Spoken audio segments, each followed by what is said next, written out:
Selamat pagi anak-anakku. Mudah-mudahan kita semua dalam keadaan sehat walafiat. Oke, pertemuan yang lalu kita baru berkenalan dan Ibu baru em, berkenalan dan Ibu sudah mm, proses-proses penilaiannya itu ada penilaian sikap, keterampilan, dan pengetahuan. Ya, diingat kembali apa yang merupakan penilaian sikap, keterampilan, dan pengetahuan.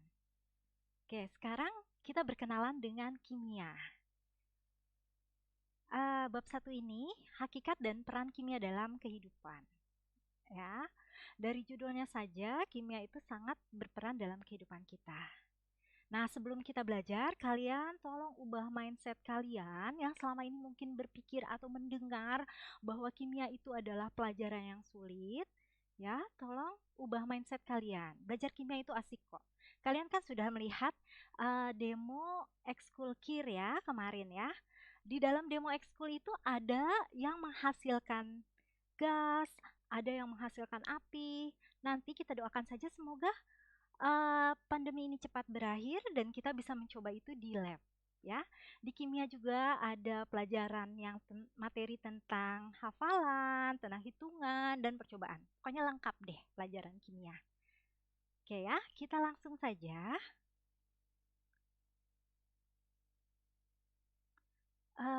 Pengertian atau hakikat ilmu kimia. Ilmu kimia adalah ilmu yang mempelajari susunan, sifat, perubahan materi, dan energi yang menyertai perubahan tersebut. Jadi yang berhubungan dengan materi. Di SMP sudah belajar kan mengenai materi? Ada yang masih ingat?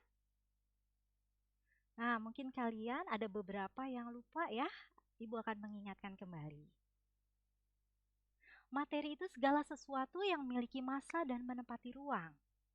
Nah, setiap benda yang ada dalam alam semesta tersusun atas materi.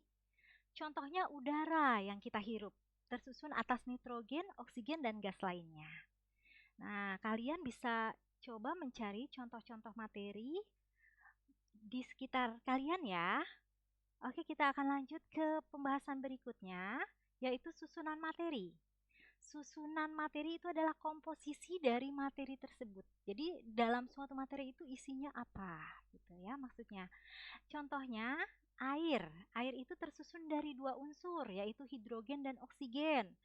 Alkohol tersusun dari tiga unsur, yaitu karbon, hidrogen, dan oksigen. Di SMP kalian sudah belajar di kelas 7 mengenai unsur, senyawa, dan campuran.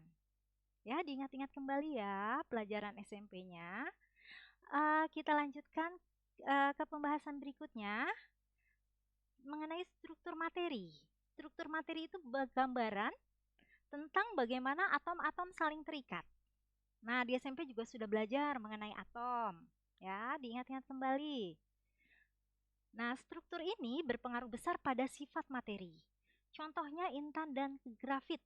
Sama-sama atomnya sama, yaitu atom karbon, tapi strukturnya berbeda. Intan, sifatnya itu intan memiliki kekerasan paling tinggi. Nah, struktur ini berpengaruh terhadap sifat. Tadi Ibu sudah mengatakan ya. Intan memiliki kekerasan paling tinggi sehingga dapat dipakai untuk memotong kaca. Selain itu, karena kilaunya, intan dapat dipakai sebagai perhiasan. Grafit, perbedaannya dengan grafit tidak mempunyai kekerasan yang tinggi dan dapat menghantarkan listrik. Intan tidak dapat menghantarkan listrik.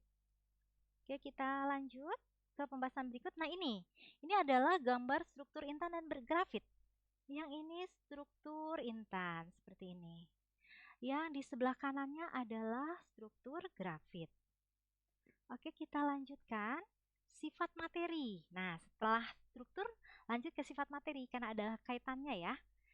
Nah, sifat materi itu ada dua. Yang pertama adalah berdasarkan jumlah materi, ada dua sifat juga dibagi dua ya, yaitu sifat ekstensif dan sifat intensif. Sifat ekstensif itu adalah sifat materi yang tergantung pada jumlah dari materi tersebut. Ya, jumlahnya. Contohnya massa. Massa kan jumlahnya ada sekian kilogram. Volume Ada jumlahnya tertentu berapa liter. Nah, sifat ekstensif adalah sifat materi yang tidak tergantung pada jumlah dari materi tersebut. Contohnya massa jenis. Nah, kenapa ini massa jenis tidak tergantung pada jumlah? Ingat kembali pelajaran IPA SMP. Massa jenis itu kan rumusnya adalah massa dibagi volume. Jadi sudah ditentukan massa dan volumenya berdasarkan sifat ekstensif dari materi itu, yaitu massa dan volume. Itu bisa dicari massa jenisnya. Jadi massa jenis tidak tergantung pada jumlah materi tersebut. Yang kedua adalah warna, yang ketiga titik didih, yang keempat adalah bau, yang kelima adalah rasa. Kita lanjutkan. Sifat materi berdasarkan sifat ininya ya, ada sifat fisik dan sifat kimia. Ya, berdasarkan perubahan materi. Mohon maaf ini Ibu salah ketik ya, bukan berdasarkan sifat materi, tapi berdasarkan perubahan materi. Ada sifat fisis dan sifat kimia. Sifat fisis, sifat materi yang tidak berhubungan dengan pembentukan materi yang baru.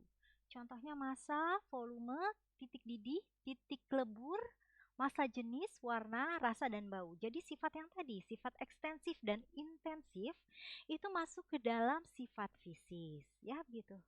Ngerti ya? Yang kedua adalah sifat kimia. Sifat kimia itu adalah sifat yang berhubungan dengan interaksi yang terjadi antara materi.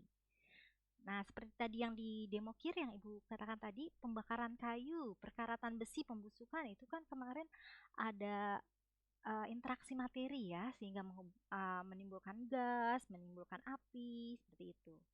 Ya, ini juga pembakaran kayu kan dalam kehidupan sehari-hari ya, bisa dilihat perkaratan besi dalam kehidupan sehari-hari, pembusukan. Kita lanjutkan ya, perubahan materi. Mungkin di SMP sudah Ibu mengulang kembali. Perubahan materi ada dua, perubahan fisika dan kimia. Perubahan fisika, perubahan materi yang tidak disertai dengan pembentukan zat baru. Contohnya perubahan wujud dan pelarutan gula. Kalian bisa mencari contoh-contoh yang lain ya. Nanti, perubahan kimia itu adalah perubahan materi yang menghasilkan jenis dan sifat materi yang baru dari zat semula. Contohnya tadi, pembakaran kayu. Nah, ini juga untuk perubahan kimia, kalian bisa mencari contoh-contoh yang lain ya dalam kehidupan sehari-hari.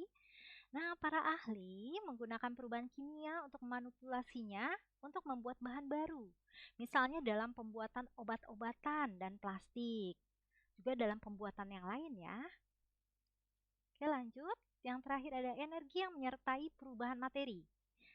Perubahan materi sering disertai dengan perubahan energi dalam jumlah yang cukup besar sehingga dapat digunakan untuk sumber energi.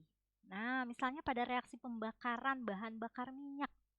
Nah, nanti untuk reaksi pembakaran bahan bakar minyak akan kalian pelajari di kelas 11 ya. Energi yang dibebaskan pada reaksi pembakaran itu dapat digunakan untuk memasak. Masak kan di sehari-hari di rumah kalian itu menggunakan kompor gas ya. Di situ gasnya bisa digunakan untuk memasak ya. Untuk menggerakkan kendaraan, itu bahan bakar kendaraan, ataupun untuk menjalankan industri. Oke, lanjut. Nah, itu tadi mengenai hakikat dari ilmu kimia. Nah, sekarang kita mempelajari sesuatu harus tahu dong buat apa sih kita mempelajari sesuatu ya. Nah, manfaatnya apa kita belajar ilmu kimia? Nah, kalian dalam kehidupan kalian sehari-hari, semua itu pasti berhubungan dengan kimia. Ya, di dalam diri kita sendiri, di dalam tubuh kita, itu ada enzim, ada zat kimia. Juga di pakaian yang kita kenakan, ada zat kimia. Di kehidupan yang sehari-hari, tumbuhan, ada zat kimia. Udara yang kita hirup juga merupakan kimia ya. Jadi dengan kita tahu ilmu kimia, kita dapat memahami dengan baik tentang alam sekitar dan berbagai proses yang berlangsung di dalamnya. Sehingga kita dapat mengontrol perubahan ini demi kebaikan kehidupan manusia dan lingkungan. Manfaat yang kedua, kita dapat mengubah bahan alam menjadi produk yang lebih berguna untuk memenuhi kebutuhan kita. Yang ketiga, kita terbiasa memecahkan masalah secara sistematis. Ya, sekian untuk pertemuan kali ini. Silakan diisi tugas mandirinya, dan kuisnya. Eh, eh, Sekian, sampai berjumpa minggu depan. Selamat pagi.